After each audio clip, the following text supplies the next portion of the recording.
Hostage tayo eh. Hanggang kailan tayo magtitiis? Niloloko na naman tayo. Subukan natin si Pangulong Marcos.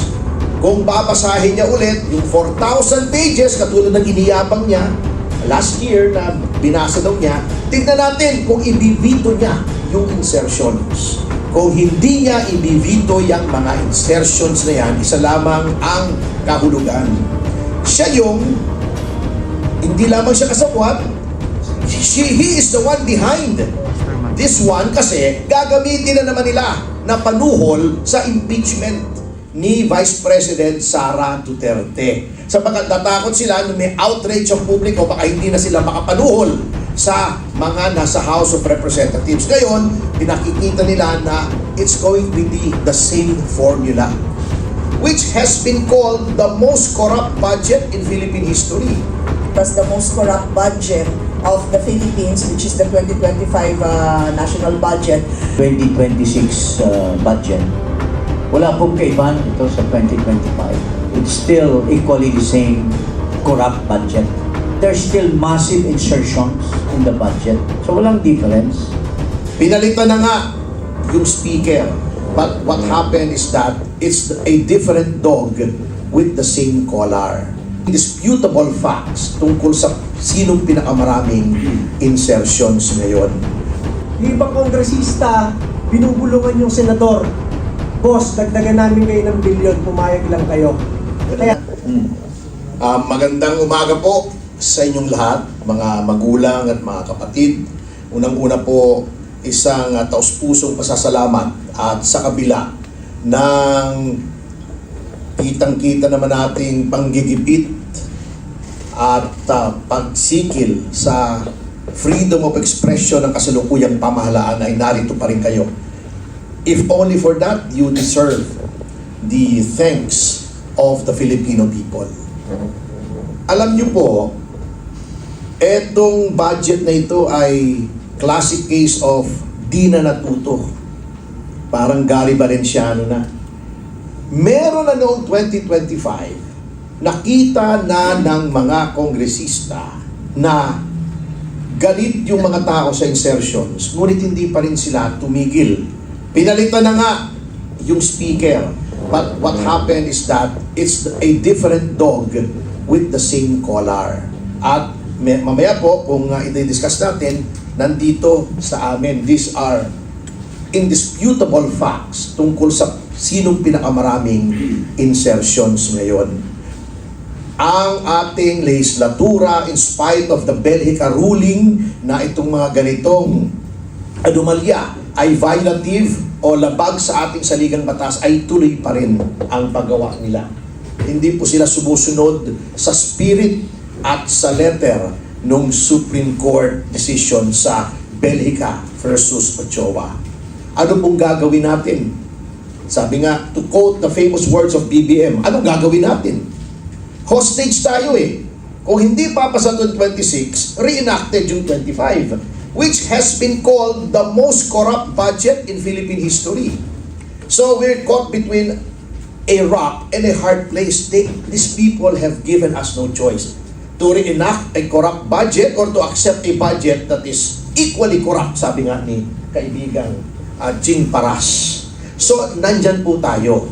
Ang problema, where is the outrage? Ito ang panawagan ko sa ating mga kababayan.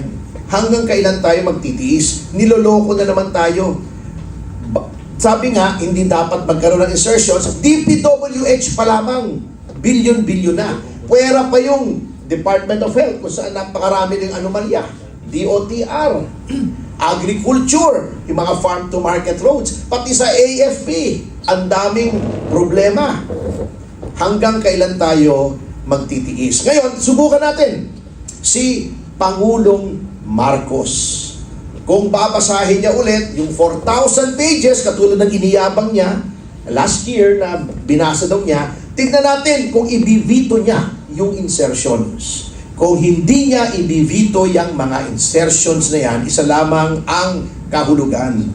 Siya yung, hindi lamang siya kasabwat, He is the one behind this one kasi gagamitin na naman nila na panuhol sa impeachment ni Vice President Sara Duterte. Sapagkat natakot sila na may outrage ang publiko, baka hindi na sila makapanuhol sa mga nasa House of Representatives. Ngayon, pinakikita nila na it's going to be the same formula. The question now is, what are we going to do about it? Papabayaan na naman natin, isa na naman? Or are we going to take action by making our sentiments known? Yun po ang challenge of the hour. Paloloko na lang ba tayo? Are we going to sit down and take all of these insults to our intelligence? Or are we going to make a stand and take action? Salamat po.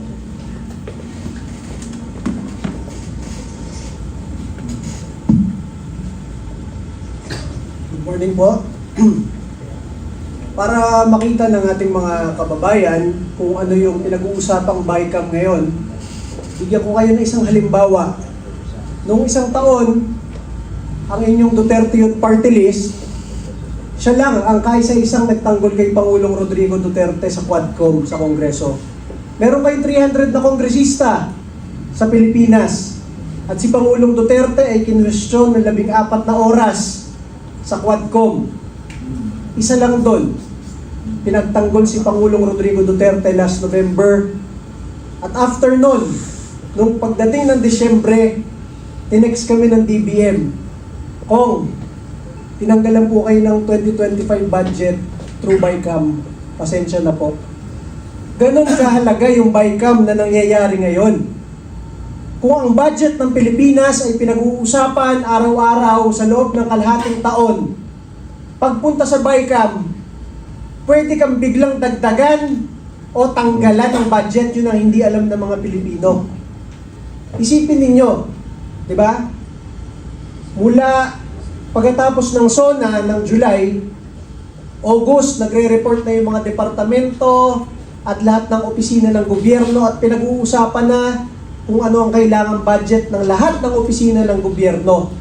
Pero pagdating ng 2 linggo ng BICAM, pwede nilang biglang tanggalin bigla ang budget ninyo. Kaya napaka-importante ng ginagawa ng mga Pilipino ngayon na binabantayan yung BICAM.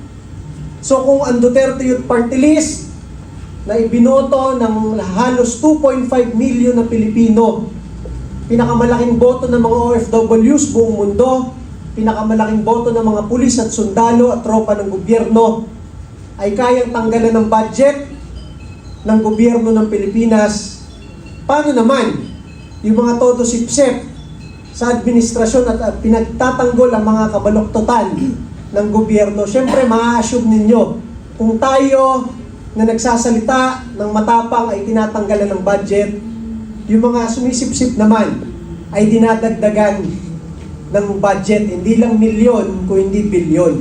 Kaya dapat panoorin ninyo ang nangyayaring labanan ngayon sa BICAM. Dahil ang nangyayari dyan, yung Senado, tinatangka niyang pahintuin yung mga nangyayaring insertion. Kaya lang, yung ibang kongresista, binubulungan yung senador. Boss, dagdagan namin kayo ng bilyon, pumayag lang kayo. Kaya dapat bantayan ninyo.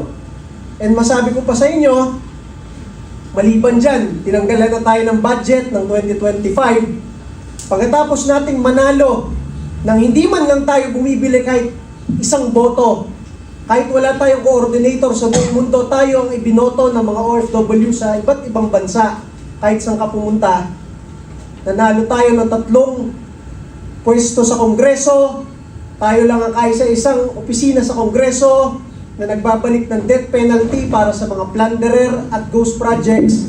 Tayo pa ang hindi pinaupo sa Kongreso, kaya magagalit ka ng todo eh. Nanalo na nga tayo dahil nagagalit ang milyong-milyong Pilipino.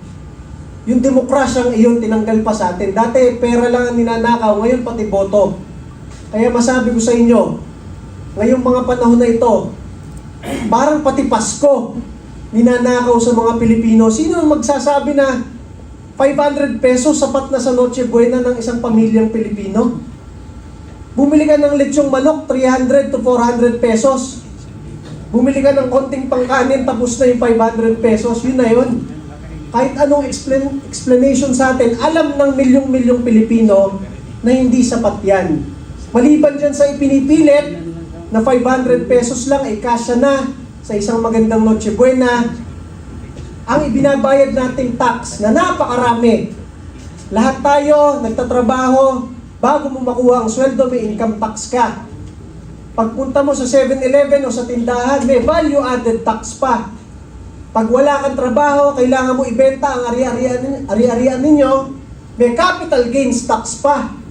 Pag hindi nyo ibebenta, magbabayad pa rin kayo ng amilyar, real estate tax pa. Pag hindi ka na nakatrabaho, wala ka nang ibebenta, ilalagay mo na lang sa bangko, pati yung pera ngayon sa bangko, may tax pa.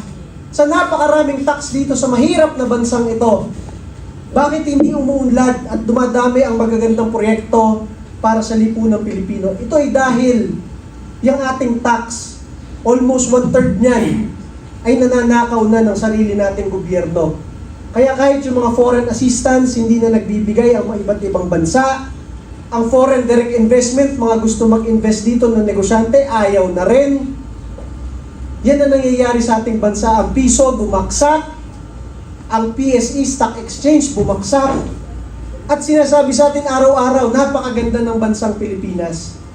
Nag-resign na ang Speaker, nag-resign na ang Senate President, nag-resign na ang APRO Chair, nag-resign na ang Executive Secretary, nag-resign na ang DBM.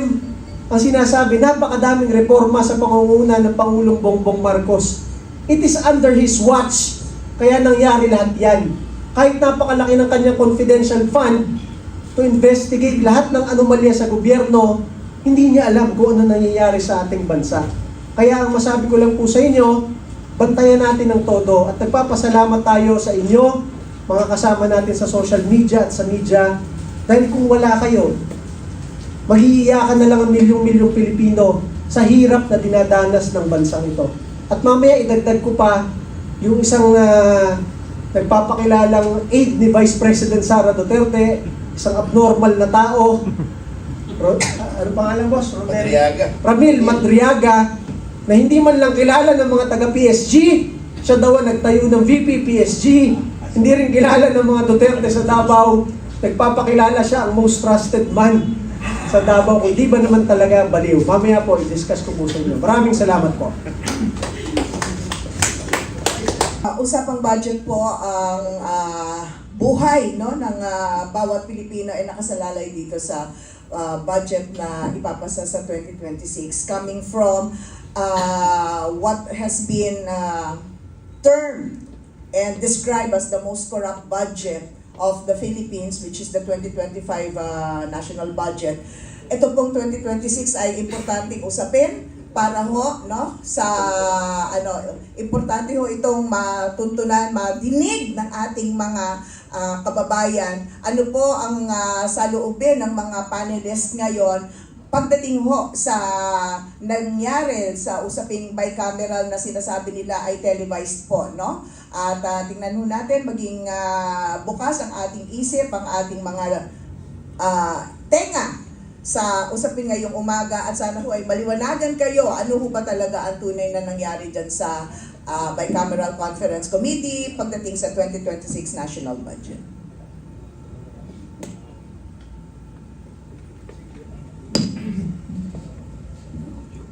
Magandang umaga po, mga kababayan, sa ating mga kasama sa media and ating mga putihing mga vloggers.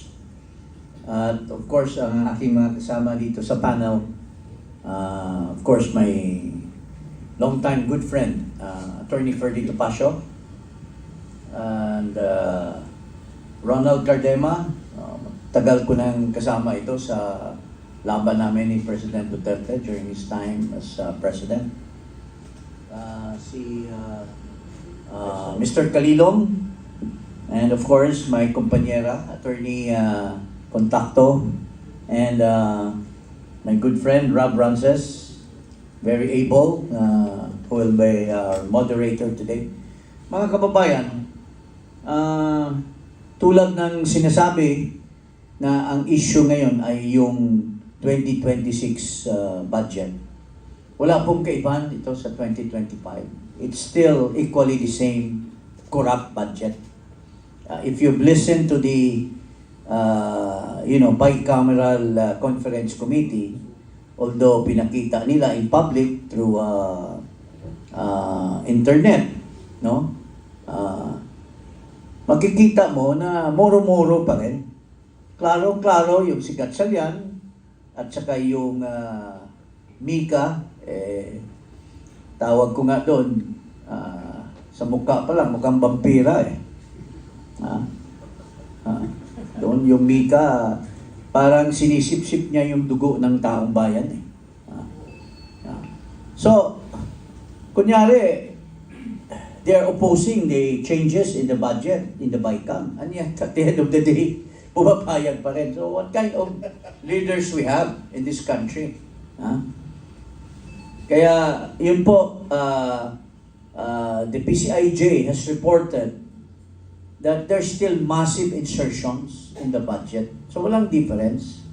The only difference is, moro-moro, papakita, kunyari, in public. Unlike before na nakatago. Pero at the end of the day, nag-giveaway pa rin ang mga senators sa sa buwata ni Vince Dizon at ang House of Representatives. At saka yung Department of Transportation and House of Representatives. So, what is something new? When Saldico has identified the mastermind of the corruption as Mr. BBM,